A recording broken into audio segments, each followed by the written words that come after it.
Hola, hola, hola, ¿cómo están? Bienvenidos a Esto es Inversión en el Sur y por supuesto vamos a hablar de economía. Como es de público conocimiento, esta semana se conocieron los datos que arroja el IES, el Instituto de Investigaciones Económicas y Sociales. Estamos hablando de pobreza multidimensional.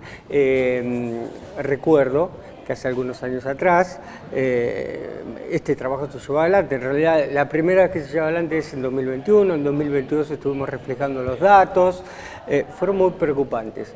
Vamos a retomar esta investigación, por supuesto, con la responsable, con la señora María Emma Santos, economista, investigadora, docente. ¿Cómo está, María Emma? Hola, Mariano, muchas gracias por la Gracias a invitación. vos por venir a compartir. Bueno, estuvimos chusmeando un poquito,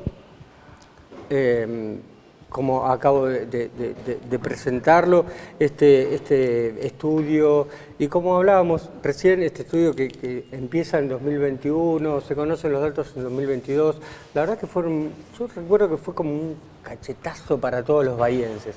Tenemos, y lo decimos todo el tiempo, hermosas universidades, una gran industria, números en economía que por lo general, incluso y sobre todo en industria, dan mejores que la media nacional. Sin embargo, acabamos de conocer esta semana que estos datos de pobreza multidimensional no los podemos bajar. Así es.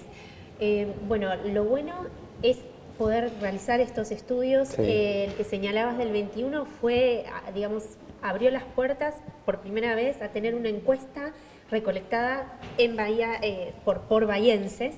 Y muy importante, más de 1.400 Exacto, logramos casos. un tamaño muestral de 1.422 hogares, en esta oportunidad 1.411 hogares, es más o menos lo mismo, que nos ayudaron mucho los medios a difundirla. Yo estuve acá contando sobre la encuesta para que las personas nos abrieran las puertas, para que pudieran responder la encuesta. Bueno, eso nos permite tener datos representativos de la ciudad, cubriendo toda la ciudad, no solo los barrios vulnerables, sino también los no vulnerables. Y cuando miramos, entonces, bueno, ¿cómo estamos?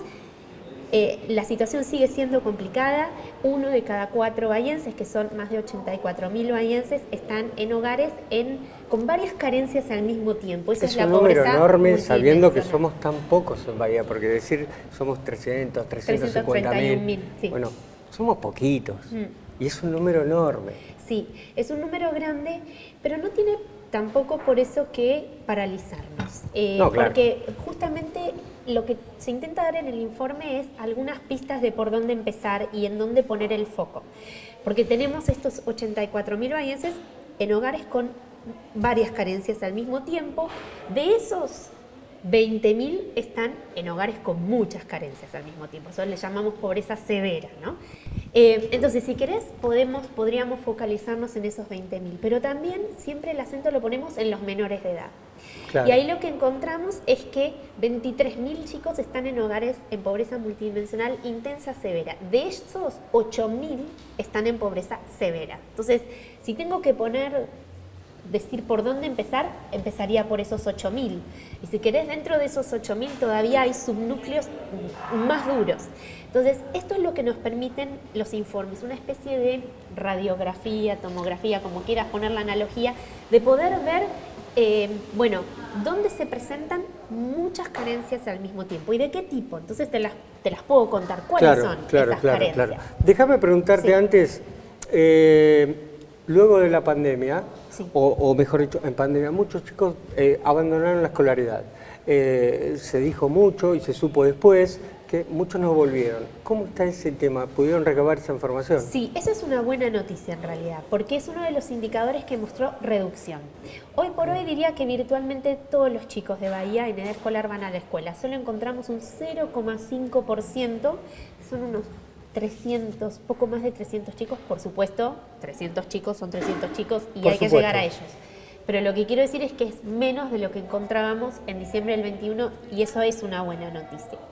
Al mismo tiempo sí encontramos que hay mucho rezago escolar y también, ¿qué quiere decir? O sea, chicos que van a la escuela, pero están un año o más atrasados en el grado que están en relación con su edad. Eso en esta oportunidad lo hemos medido con más detalle porque preguntamos fechas de nacimiento y además porque la encuesta se hizo en junio, lo cual es el mes de corte para el ingreso escolar. Claro. Entonces lo hemos podido medir mucho mejor. Encontramos un porcentaje de rezago escolar alto, más del 17% de los chicos, casi el 18%, de los de entre 6 y 17 años que van a la escuela están atrasados un año o más. Bueno, eso es un dato, están en la escuela, eso es bueno, pero una proporción está rezagada. Cuando mencionamos una cuestión multidimensional, estamos diciendo que no solamente no eligen qué comer, por supuesto que no eligen cómo vestirse, por supuesto que probablemente no tengan asfalto, seguramente no tienen vereda, seguramente no se encuentra la división entre el asfalto y la vereda, no hay cloacas, acceso al agua, a la electricidad, al gas. Claro, si nos focalizamos en esos 8.000 que te contaba en pobreza severa, las dos privaciones sobresalientes son que no tienen cobertura de salud, esos chicos, o sea, ante cualquier problema de salud tienen que recurrir a la sala médica o a los hospitales públicos, que brindan buena atención, pero a veces enfrentan un estrés de demandas justamente por esta cantidad de población que tiene que acudir a ellos, y entonces a veces esas respuestas no son con la velocidad con la que se necesitan para ciertas cosas, ¿no? Entonces, falta de cobertura de salud, inseguridad alimentaria. El 80% de estos chicos, de estos 8.000, está en hogares con inseguridad alimentaria, y te tengo que decir que un dato que sí nos choqueó es que 4.000 de esos chicos están en hogares con inseguridad alimentaria en donde efectivamente la inseguridad alimentaria llegó a los chicos, es decir, los chicos tuvieron que reducir porciones o pasaron hambre. Siempre en general primero lo atajan el problema los adultos del hogar, ¿no? Bueno, entonces ese es un dato realmente muy preocupante. Luego otras privaciones están en hogares con adultos con baja educación, lo cual tiene esta relación con el rezago, ¿no? Hay cierta dificultad para acompañar a los chicos en la escuela, con o bien desocupados u ocupados precarios, y las otras cuestiones más estructurales que señalabas de hacinamiento, carencias en saneamiento, no todos los 8.000, o sea, se van cambiando un poquito la configuración de privaciones, pero te estoy diciendo que estas cosas están presentes en estos hogares: hacinamiento, falta de saneamiento adecuado, acceso irregular al agua o a la electricidad, tenencia precaria de la vivienda, viviendas precarias, que a veces están hechas con materiales adecuados, pero más de la mitad de la vivienda está afectada por problemas de humedad, peligro de derrumbe, escasa ventilación. Entonces, es una situación de condiciones de vida muy duras.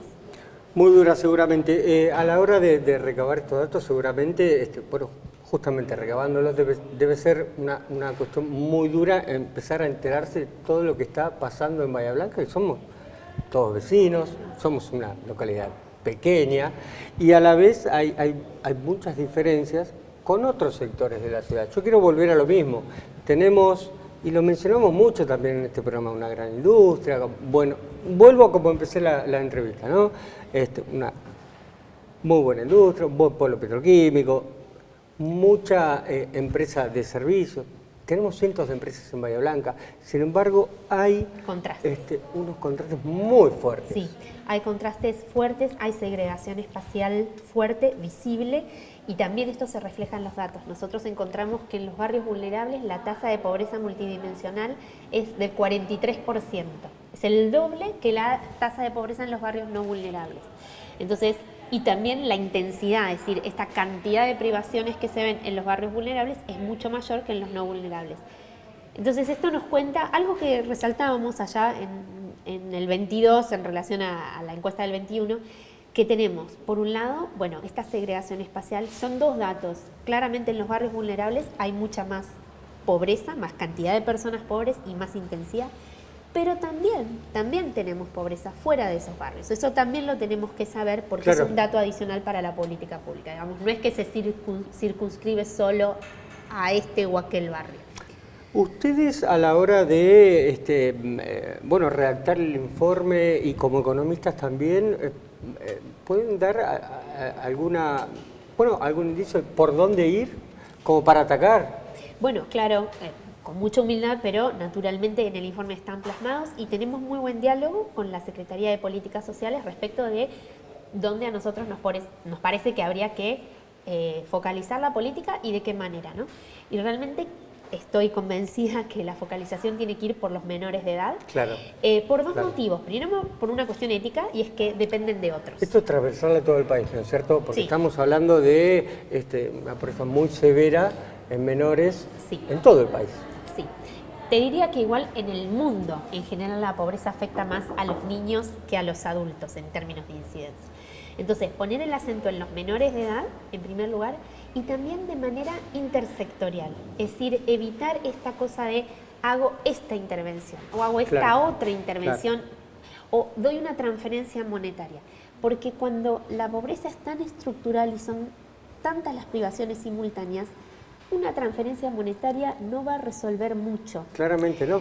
Se necesita otra cosa, se necesita un acompañamiento, y por eso tampoco puede ser masivo, ¿no? O sea, están las dos cosas. Entonces, tienen que ser programas más focalizados en los más vulnerables, con programas de acompañamiento familiar e intersectorial, que la política social esté de la mano de la política de salud. Porque si estamos diciendo que son chicos en hogares con carencias habitacionales, claro, que no tienen cobertura de salud, que tienen rezago escolar, que tienen inseguridad alimentaria, tiene que ser un abordaje sistémico, que a veces cuesta en la política, porque a veces es difícil el diálogo entre secretarías y cada uno tiene su programa, pero bueno, creo que eso es un salto importante en lo que se puede dar. Bueno, sin dudas, cuando dábamos a conocer este informe, por ejemplo, por 2021, por 2022, yo recuerdo que siempre les preguntaba al equipo de investigadores, porque vinieron varios a contar sus informes a este programa, bueno, ¿qué funcionarios van a preguntarles sobre estos datos para empezar a generar políticas públicas? Lamentablemente me decían,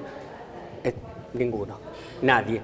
Pero sí quiero recalcar que ahora el municipio no solo lo solventó, porque esta encuesta realmente lleva muchísimo trabajo, cuesta mucho hacerla, sino que a partir de ahora seguramente empezará a planificar políticas públicas.